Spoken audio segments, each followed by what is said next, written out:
I have these conversations with hiring managers and my peer executives. I often ask them things like, who is the best person that works with you that comes from a non-traditional background? Would you take more of them? And of course, the answer is always yes. You can do that. And why not risk the possibility of getting somebody amazing? Don't conduct your analysis in isolation because data is so incredibly powerful. Not defending just the tribe, but defending the organization. Those creative people that you really want to keep empowered, keep excited, keep motivated, keep thinking. A good experience pays dividends down the line. Stereotypes tend to break down in proximity. Welcome to We're Only Human, a podcast about human resources, business, technology, and the workplace. My name is Ben Eubanks, your host, and I'm so glad you're here.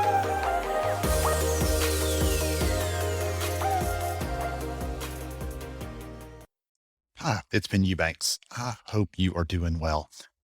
In the last few weeks, it's been wild and crazy over at our end. We've been traveling, getting out, seeing people, being able to get back on a real stage again. That's been tremendously fun. But also, I've been doing some really interesting events and other things, new research, all kinds of stuff like that. So if you have not seen some of the new data we've been putting out around the great reprioritization, I highly encourage you to go check it out. I'll make sure a link to the blog is in the show notes so you can go directly and see that research, hear the video overview of that, because we're seeing some really interesting things there. And I don't know about you, but I hate the term, the Great Resignation, because it feels like we're powerless to stop this wave that's going to come and crush all of us. And the truth is, it's actually not the case. That's not what's happening. It makes a great headline, but the actual data that we're seeing after surveying hundreds and hundreds and hundreds of people is that they're changing their priorities. They're resetting what's important to them. They're realizing where they should put in their time and their effort and their attention. So I hope you enjoy that. Definitely go check it out. I'll put a link in the show notes.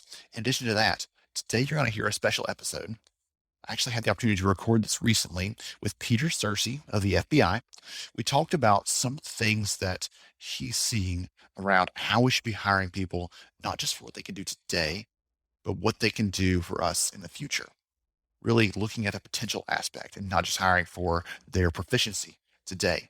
It casts a broader net. It allows us access to more people. And one of my favorite quotes in this, as you probably already heard in the teaser, is, what if we take this risk and it turns out to be someone incredible and amazing that we never would have had otherwise? So this episode that you're about to hear is actually a replay from the virtual event that we ran back in October called The State of Hiring in Today's Talent Market. It really was a focus and an opportunity to dive into all the different aspects of hiring, what's happening in the world, what we're seeing, what we're hearing from employers. We had different employers come in and tell their stories about how they're trying to solve this problem. So if you did not see that entire replay is available on demand for free. I'll make sure that link is in the show notes as well. 3 HRCI or SHRM credits free to you if you want to check that out. Not only just the credits and the content and everything else, but I'm really hoping it's going to give you some inspiration, some encouragement that things are challenging, things are tough, but we have the opportunity to step up. We have the opportunity to pull some levers to affect some change and to drive some things that are really important right now. So I'm so honored you're here with us. I appreciate your time. I appreciate your interest. If you do not mind, if you enjoyed this episode, please share it with someone else that you know that might also enjoy it.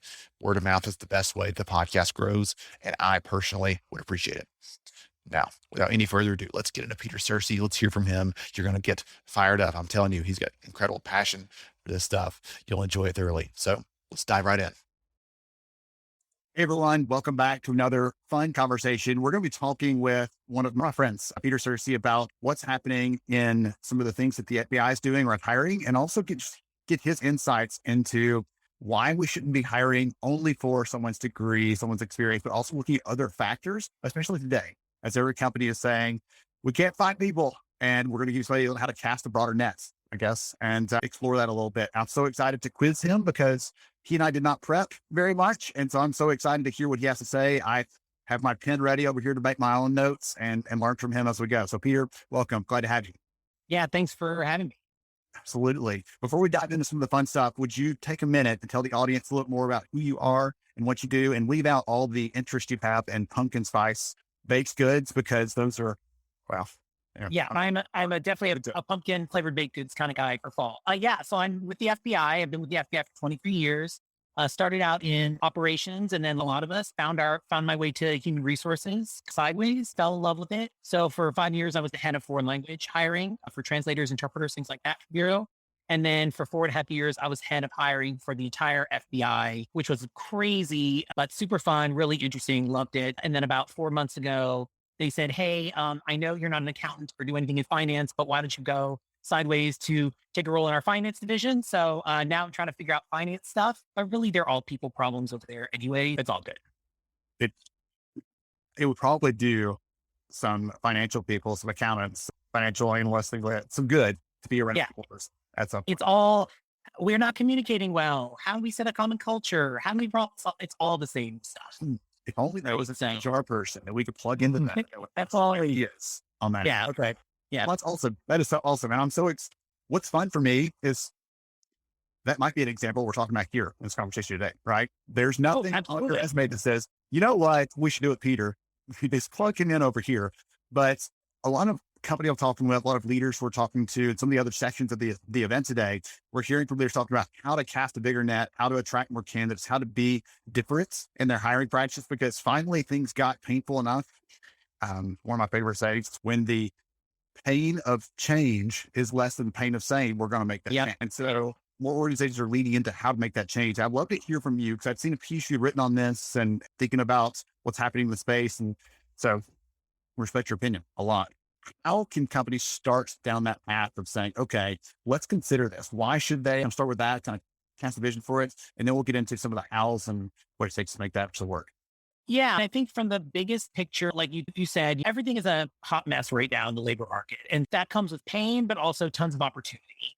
And it's just irrational to say we have all these people applying for jobs, but none of the right people. And none of these people, all these people in theory want to work for us, but they can't somehow. And yet we have all these open recs that we can't fill. These facts just do not align themselves, I think, really. I think then we have to go back and be like, okay, thousands of people maybe, or hundreds of people that have been outside the company, or dozens of people, whatever, want to work for us, but somehow they're not the right people. So let's examine that. If you look at the organization you're in right now at almost any level, and you just look around at who you work with today, not everybody comes from what you would think of as the most traditional background for the role you're trying to fill. And I have these conversations with hiring managers and my peer executives. I often ask them things like, who is the best person that works with you that comes from a non-traditional background? Would you take more of them? And of course, the answer is always yes.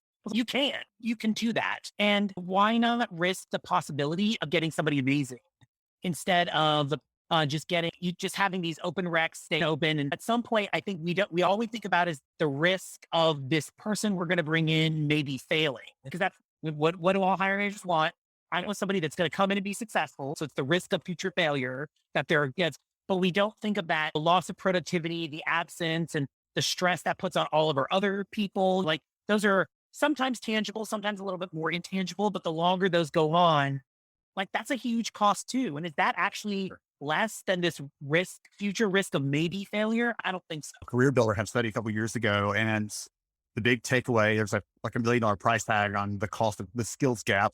And they got into the real specific things. Like there's, as you were saying, the cost of the morale of your team when they are consistently having to cover that other thing that's not getting done because that person's not here, because you're holding out for that perfect unicorn that's somewhere out there. Goodness, there's a lot of cost to that. I was glad they factored those things in, because usually we think it's just a pain or it's just trouble, it's whatever else. I had a leader in the past that said, hey, we're saving money on our budget because that position's not filled. I said, yeah, until one of your people quits because they're tired of carrying that double weight on their shoulders. And I don't know why it's way to force them to see it that way, but there is a cost to that. Yeah. But I think part of it is we're HR people. We know the labor market. Most hiring managers don't. Like that's not their job. That's not their expertise. Sure. So all they think is you can't do your job well enough to find me the person that I'm looking for. So you just need to work harder.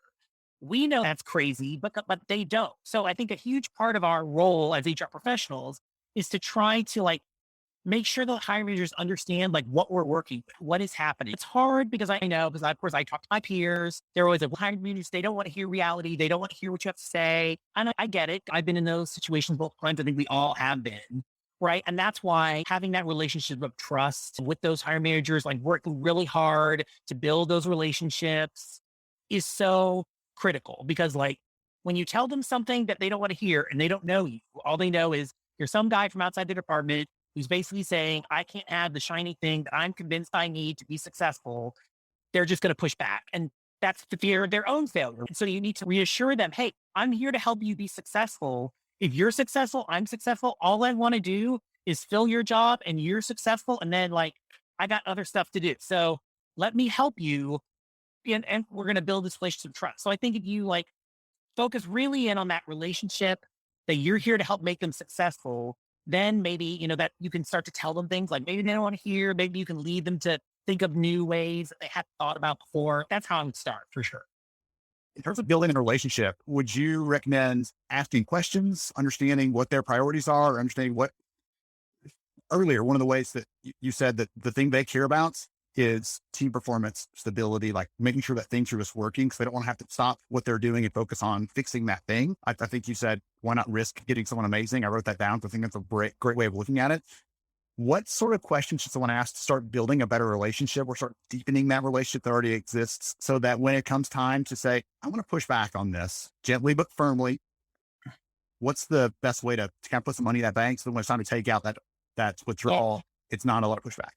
Yeah, I would say obviously once you understand what the functional role is, what the actual like hard details of the open rec are. And sometimes there are like non-negotiable things. Obviously, if you want an accountant, you have to have an accounting degree. Like there are experience in accounting. There are certain non-negotiables really, but I think you have to understand what is that person, what's that team, what does your program do within the organization. I think it's also really important to understand, are you in a maintaining mode, a growing mode, a rebuilding mode, a, burning things down to rebuild next year mode, because you're going to hire different people for all of those situations. But then I would always go in, people always say, what are you looking for? And they're like, oh, 10 years of experience and X and Y and Z, and list all in a perfect world, I'd have those things. But instead, I think what you say is, okay, the people on your team that are the best, why are they the best?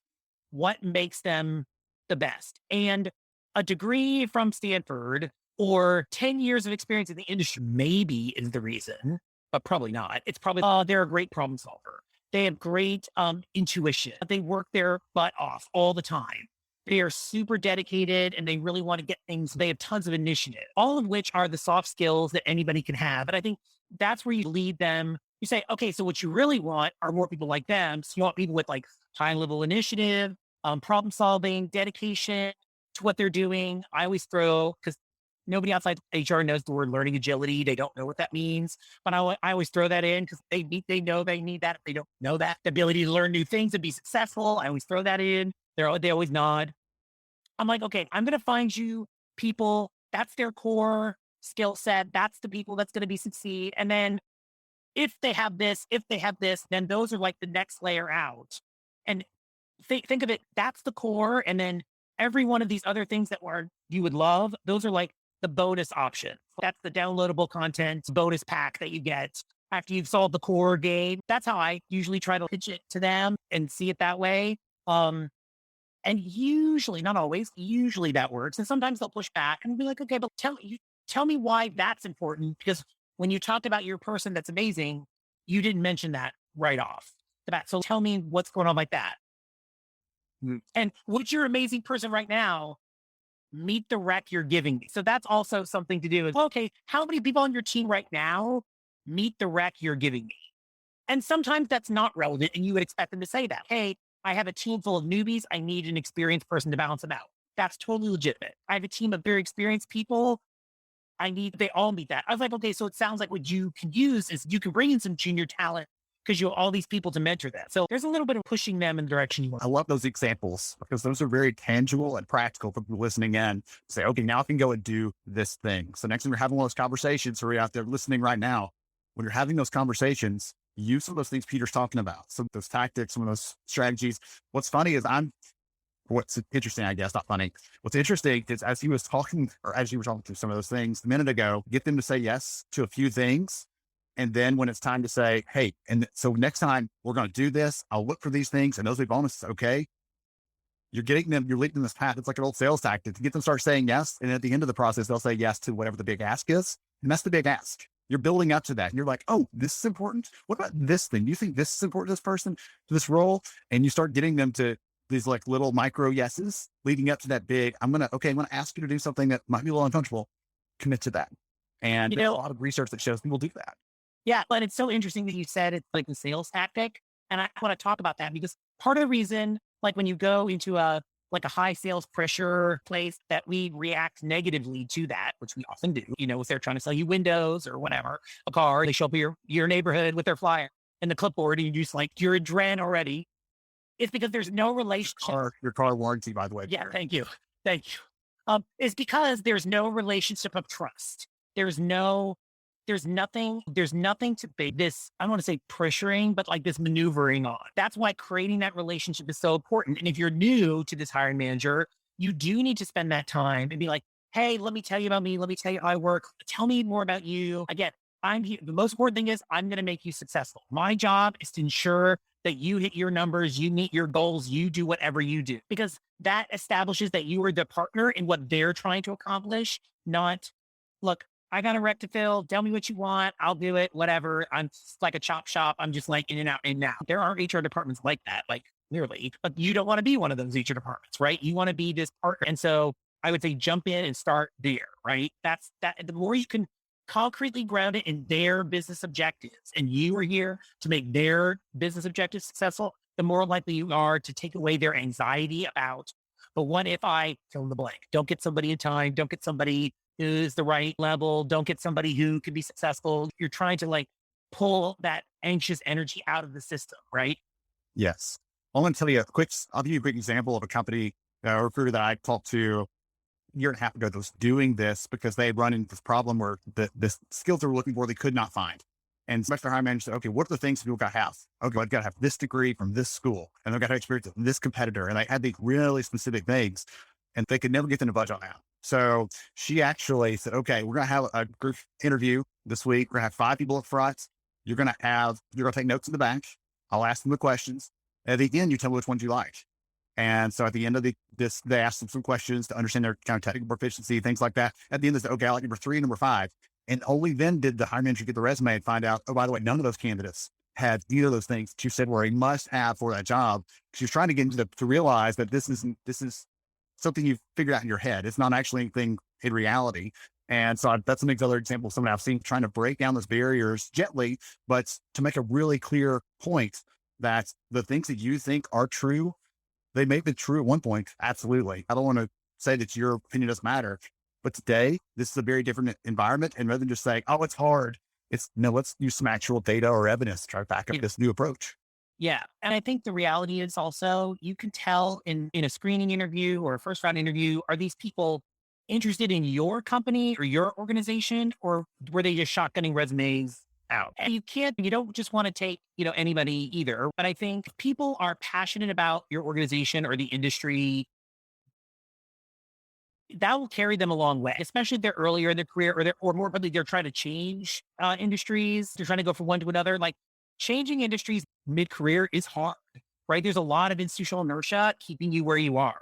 So if people are making a really active effort to leave what they're doing and going somewhere else, to me, those are always really great candidates because something is really driving them to make this change in middle age and mid-career. I'm like, you want to find out like what that is because you might be able to tap into that passion. And if you're the one that gives them the break that helps them like jump to something they're passionate about, man, they will love you forever and they will work their butt off for you way beyond somebody that's like, you're just another notch in my belt in a career that I already have and work that I already know how to do, that I'm already bored with. So I would say try to tap into that like hunger to do something with you. And so if they don't have that exact thing you're looking for, maybe that's okay. Mm-hmm. Yeah. Like you said earlier, one of the things that the first arguments is these things are non-negotiable, right? I don't want a heart surgeon that's really passionate, but has no degree. Okay. I get that. Obviously. Yeah. But for a lot of the kinds of things we're talking about, there are gray areas. And there's one leader I talked to recently and said, we're now hiring one level below with the expectation to develop that person up into the next, whatever we need them to be. Not only because it's hard to find people at that level that they've been posting at in the past, but also because she said, if we hire them for a competitor, we find out we have to untrain them on some of the things they've learned because that's not how we do it, or what we believe, or the things that are important to us and our values. So she said, we're actually able to, while we have a longer ramp up time to train them into the specific skill areas we need, we're also not having to break some of those old mindsets they had because they picked up these bad habits at another company, essentially. So there's some fun things around this. Yeah. Too. There's some side benefits that you don't even realize potentially when you're starting down this path. Yeah, when we were working with our IT, hiring people, basically the group in the FBI to hire software engineers, which is very difficult for anybody, but on the FBI, it's not known as a software engineering place. So it was already like upstream. And they were really convinced we needed all these like very experienced, high rated, high salary individuals to get the top talent combined. For a variety of reasons, we changed the entire hiring mechanism and effectively pulled hiring managers from multiple groups into like big group interviews of multiple candidates at a time for a bunch of other reasons. But what we found actually is by just, hey, interview all these people, whoever you like, we'll make an offer. Suddenly the average experience level started to go down because they're like, oh my God, we're finding all this amazing talent at the lower level and we're starting to bring these people in. And if we had been so focused on, like in the past, we only want to see people with XYZ years of experience, blah, blah, blah. These people would never even have come to us. We would never have talked to them. And suddenly the average salary level started to go down, not in any bad way, just like they were bringing in younger talent who was hungrier, who was like more passionate about, and that was a very unexpected benefit for them. I was like, really, was it unexpected for me? No, for me, not unexpected. For you, maybe unexpected. For me, obviously natural. And sometimes just even changing the structure of having to try to bring people in to maybe multiple levels, you'll see a little bit more too. So that's another practical thing is if one group is hiring experienced and junior people, like maybe have them all interview together. It's like, hey, whoever you like will fill open roles and just see where we are. And maybe they'll like more junior people because maybe they'll be impressed. You just have to think about the right way to do that. But sometimes just mixing it up a little bit is also will get you some good rewards. Goodness gracious. Okay. So I've written down a ton of ideas and things and suggestions, everything else. Again, that quote from earlier, I'll say it again because I get a chance to quote Peter Sursi. It's a great day. Why not risk getting someone amazing? That's a great argument, right? And a great conversation point for that because the risk in their head is risk of non-performance, the risk of, my team's going to be unstable, the risk of not being able to meet our deliverables. Why not risk getting someone incredible that actually helps you to hit all of those things? The way I push back on that in the past is, no, these things are important. And I say, okay, let's look at the people we've hired. You talked about the positive side of that a minute ago. Look at the people we've hired in the past. They're great now. They're performers for your team, but even they have something that you're like, man, if I can get someone that didn't have that gap. A local nonprofit just last year hired the executive director. He had been there for 40 years, leading this organization for 40 years, just retired. We're hiring someone. They said, we want someone that's him, but with these extra things. I'm like, you can't do that. You're going to end up trading off something else. You can't, that perfect person may look great on paper, interview well, but you'll find out once they're there. Okay, there those gaps are. We knew they were there somewhere. And so that's the other tool that I kind of use on that side is to say, just remember, we want to imagine this perfect world where that person comes in, they have all those things, and there is greater existing team, and they fit in seamlessly, and usually it's an or. They get this or that, but they can't have all of it. I would say in two situations like that, like I usually say, Jesus is busy, he's got a job, he's not available, who else can you have? But also think about, especially in that situation where a very experienced person is left and they're so adamant they have to have that. I'm like, yeah, but when you hired that person X years ago, think of how different the external world was. So I always try to pin it to the external world is changing and we need somebody who can understand the skills that are needed right now, but also what's going to be needed in the future. And whatever we hire for today, 5 years from now, they're going to be doing something that doesn't exist now, working on some software program, doing some kind of thing that your organization doesn't even do, right? So you want to hire for that ability to grow and evolve. So if you're hiring for the ability to grow and evolve, if they have 100% of the perfect candidate right now, they're still going to have to grow and evolve. It doesn't really matter. Maybe you don't need everything you think you need. And the reality is people on your team who are amazing don't have that now. Just One last anchor them thing. in life. So one last thing I want to throw your way really quick, because you said earlier, you were careful. You did say, we want to hit the copy button and find the person just like we've got, right? Because a lot of leaders come in and say that. From an equity perspective, you said behaviors earlier. Let's find the person that has the right behaviors to do the job well, right? Or those inclinations to be able to learn to be able to do the job well. And I think that opens up the door too to finding people outside of that normal bubble. I would imagine the people that naturally gravitate to the work that the FBI does, and you can correct me on this, would be white, adult male, or white men essentially would be drawn to that, because when you watch all the movies, everything else, the FBI agent's always some guy. And that seems like it would open up the opportunities for other people to be considered for this when we don't hold to, we kind of put them in the copy or hit the copy button, and we'll find someone else just like that. Yeah. And I also think you have to explain, we're in HR. We all really understand why diversity is important. You don't have to explain it to us. But I think outside of that, like maybe they understand it's important, but maybe they think it's some kind of PC BS. Yeah. Okay. Diversity, blah, blah. Or I'm colorblind. It doesn't matter. I just want the best person. I'm like, okay, sure. We've all heard that too. I think it's really important to define that lack of diversity in a way that's important to your organization. So for the FBI, it's operational risk. That's the language of our organization. If we are not diverse, those are victims we cannot comfort, sources we cannot develop, populations that we cannot aid, part of the American population that we cannot effectively represent. That is an operational risk, and we are not going to be successful. Man, light bulbs go off when you define it that way, because that is that is our lane. Mission critical, right? Saying it's really important to be diverse. They don't care. I don't say they don't care, but like that does not speak to them. So I would say find the language that your organization understands, that, where the diversity is going to improve, whether it's like, hey, these are new customer market segments that we're going to be able to have better insight in, whatever it is for your organization. And then that paired with people like this, people who have these soft skills, that will really open it up to increasing the diversity if the manager has an awareness of what their diversity numbers are and all anyway. So you should also try and say, if I were to take a look at your team, it's always awkward to ask about the diversity numbers. So I was trying to say, hey, if your team were to take a group picture, like how uniform would that picture look? Right? That's like a very soft, way to be like, hey, everybody picture looks the same. Would it be like, there would be a lot of variety? Would it be like minimal variety? Give me some change. And then that kind of helps me anchor in. I'm like, okay, they're already bringing in a very diverse group of people. And so I don't really have to worry about that angle because something is already working. Or like, wow, they do not have a diverse group already. So maybe I need to think about that, try to add that into my calculus. I love that question. That's a very coaching kind of question. It's not a finger pointing, how bad did you screw this up? It's have you ever thought about that? And suddenly, being very introspective and reflective and you know what? Maybe not. Interesting. Yeah. Awesome. This has been a tremendous conversation. Super fun. I have appreciated your insights, your passion, and your just excitement for the space and willingness to share. If someone wants to connect with the incredible Peter Sursi, what's the best way for them to do that? LinkedIn for sure. Yeah. Peter Sursi, SURSI. I'm on LinkedIn. Just DM me, find me, chat with me. It'd be great. Awesome. Perfect. Thank you so much again for joining us. I really appreciate your time and your expertise. Thank you so much for hanging out with us today on the podcast. I appreciate you. This has been another wonderful episode of We're Only Human, and we will catch you next time, my friends. Thank you so much for joining me on the show today. I'm honored to have you as a listener.